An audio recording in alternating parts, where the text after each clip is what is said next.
Hello guys, and welcome to the Hoser Gun Guy YouTube channel. And today we're going to be going over some Canadian small arms from World War I. So Canada became active in World War I in 1915. Obviously, they declared war in 1914, but they didn't get troops there until 1915. And this is what they first would have had when they got there. They would have had this. This is the Ross rifle in 303 British. It has a very interesting history. Definitely check out Forgotten Weapons on that because I'm not going to go into it. So this one has a new stock on it because it was, I believe, found as a Bubba rifle, correct? Yes. So this is not my rifle, so thank you to my buddy Ryan for all the gear because this isn't mine. But, you know, I thought it just looked really dashing wearing it. And, yeah. So anyways, he rescued this rifle from a Bubba, got a whole new stock put on it, and we're going to try it out. So obviously in 1915, when Canadians got there, they didn't have the steel helmet yet. They had just like a cap and maybe not all this gear, but who cares? So, Ross rifle, 303, got 5 rounds, probably the last 5 rounds in Canada of 303, honestly. Let's try it out.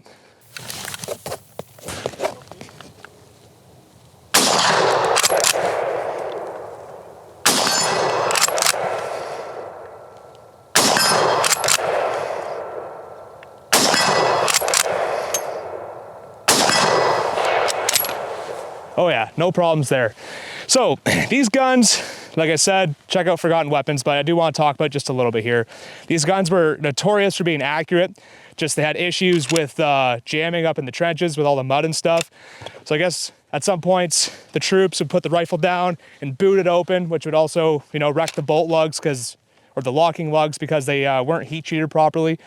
So apparently the story is a lot of the good steel was going to the States, and Canada wasn't getting good steel, which means not good guns, which means dead troops. All right, that's the Ross. All right, up next, the SMLE. So this one's sadly not a World War I rifle, it's a World War II. It was made in 1943 in Australia. So thank you, Australia, for continuing the #1 Mark III well past its time. That's awesome, thank you.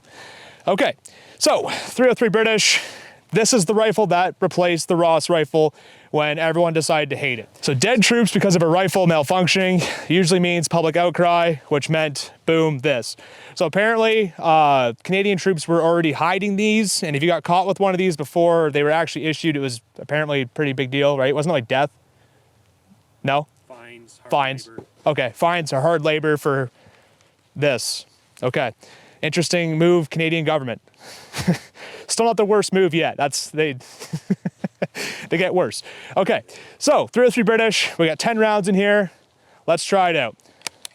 So for all you mag cuck appreciators, bolt action rifle can have more than 5 rounds in it if it's not a mag designed for a semi-automatic rifle. Okay, so 10 rounds in this.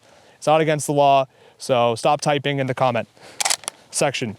All right, let's try this out. 303 British. Let's see if I'm as good of a shot.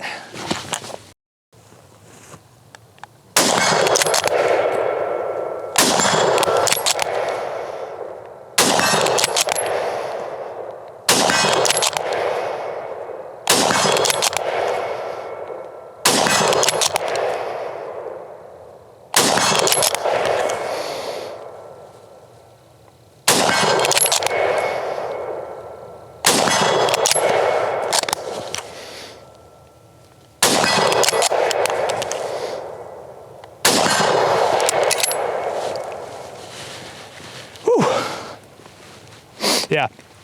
All right, so for the recoil, it's a little bit heavier than the Ross rifle, but that thing has a pretty crazy big stock on it. But I do love SMLEs. They are sweet rifles.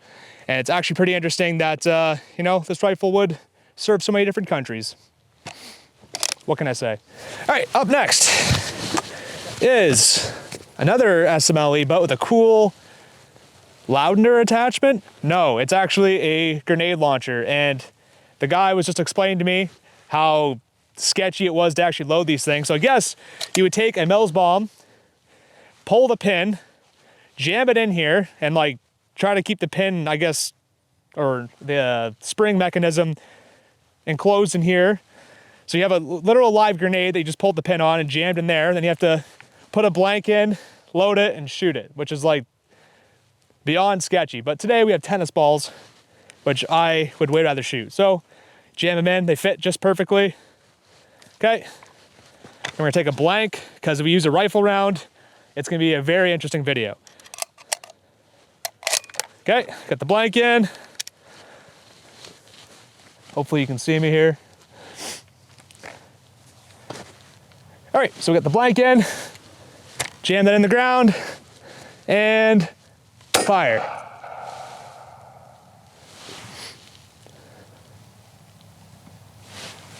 That's pretty cool. It went like, I don't know, what, 100 yards, 150 yards?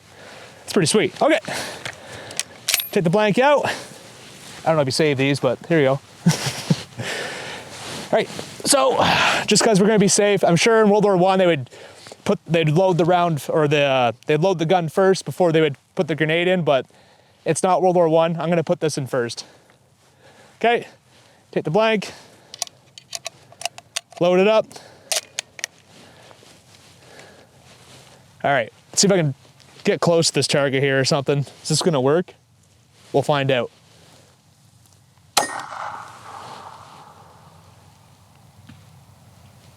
You know what? It was within like 20 yards. That's good enough. All right, up next is the Webley Revolver. So this one's an antique, so it's technically not a gun in Canadian law, so you don't need a license to own it. So we can shoot it out here on private land. We don't need a range or anything. So it's chambered in 455 Webley. It's a very, very not stout cartridge. It almost feels like you're shooting a 22, but we'll take that. So the average Joe would not get this pistol. This is only issued to officers, machine gun crews, or trench raiding parties, but you know what? Some Canadian soldiers did have this, so we'll shoot it.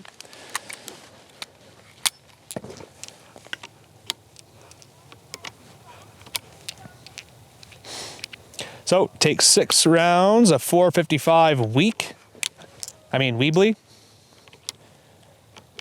Try it out. We're about, I'd say, 20 yards here. We'll see if I can get any hits. And I'll shoot it how they would shoot it.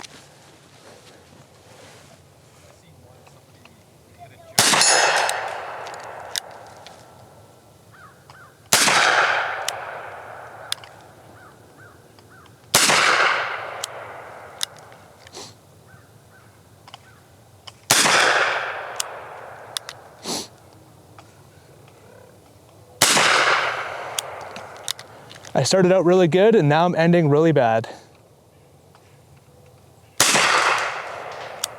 And 1 out of 6. So that was the 455 Webley Revolver. And that's that. Well, thanks for watching the video, guys. I hope you enjoyed this very brief history of Canadian small arms in World War I. I'd like to thank my friends, Ryan and Eric, for letting me borrow their equipment, because this is not mine, but as a kid, this would have been the coolest thing ever to wear, but it's even cooler when you're 27 years old. But again, thank you guys. God bless. Enjoy your day. I'm out.